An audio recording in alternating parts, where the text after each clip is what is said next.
წარმოიდგინეთ, რომ მთელი კაცობრიობის ბედი ერთმა ადამიანმა შეცვალა მხოლოდ იმიტომ, რომ ნაპოვნის საიდუმლო არ გაანადგურა.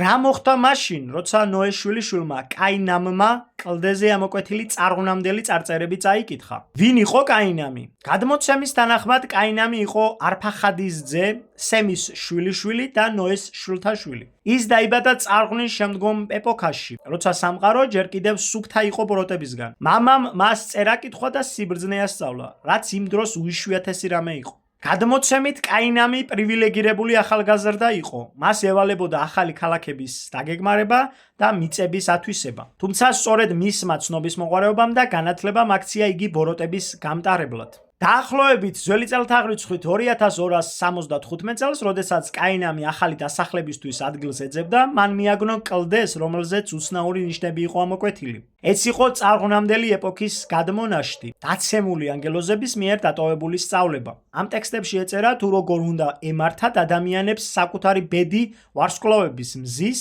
მთვარისა და ციური სხეულების დახმარებით. ეს არ ყოფილა შემთხვევითობა. ეს იყო დაცემული ანგელოზების მიერ დატოვებული სათადარიგო გეგმა. მათ იცოდნენ, რომ წარღვნა მათ ფიზიკურ ბატონობას წერტილს დაუსვამდა, ამიტომ კლდეებზე დატოვეს ოკულტური წარწერები. ეს იყო წინასწარ დაგეგმილი მახე, რომელიც დიდი ხნის განმავლობაში ელოდა განსწავლულ ადამიანს, რათა მას ეს ბოროტება წაეკითხა, ეჭვი შეეტანა საკუთარ რწმენაში და კვლავ აემოქმედებინა ბოროტების ის მექანიზმი, რომელიც ღმერთმა წარღვნით შეაჩერა. კაინამმა კი ეს წარწერები პირველმა გადაწერა და ფარულად შეისწავლა. ეს იყო მომენტი, როცა კაცობრიობამ ხელახლა იგემა აკრძალული ხილი. მან იცოდა, რომ მისი დიდი ბაბუა ნოე ამ ყველაფერს გაანადგურებდა და გაბრაზდებოდა, ამიტომ სიმართლე დაუმალა ნოეს და სრულიად ოჯახს.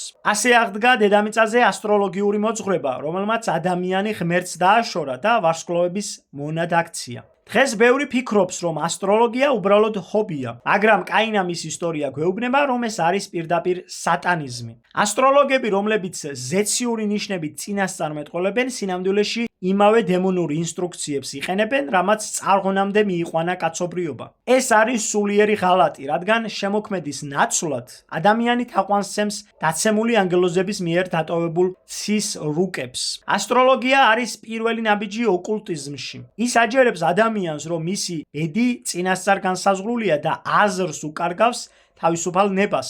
როგორ ფიქრობთ, კაინამის ეს ნაბიჯი რომ არა, საერთოდ იარსებებდა ბაბილონის გოდოლი? დიდი ალბათობით არა. ბაბილონის გოდოლი არ ყოფილა უბრალო შენობა. ის იყო გიგანტური ასტროლოგიური მანქანა, ცისკენ მიმართული კარიბჭე. კაინამმა ნებსით ან უნებლიეთ აღადგინა ის ოკულტური ინსტრუმენტები, რომლებმაც ნიმროდსა და მის ხალხს ამბოხის იდეოლოგიური საფუძველი მისცა. დედამიწის ზურგზე კიდევ უამრავი ასეთი წარწერაა მიმოფანტული. ზოგი მათგანი ბნელ გამოქვაბულებშია მიმალული, სადაც ადამიანს საუკუნეებია ფეხი არ დაუდგამს, ზოგი კი უკვე ვიპოვეთ, მაგრამ მათი მზაკრული შინაარსის გაგება ჯერ ვერავინ შეძლო.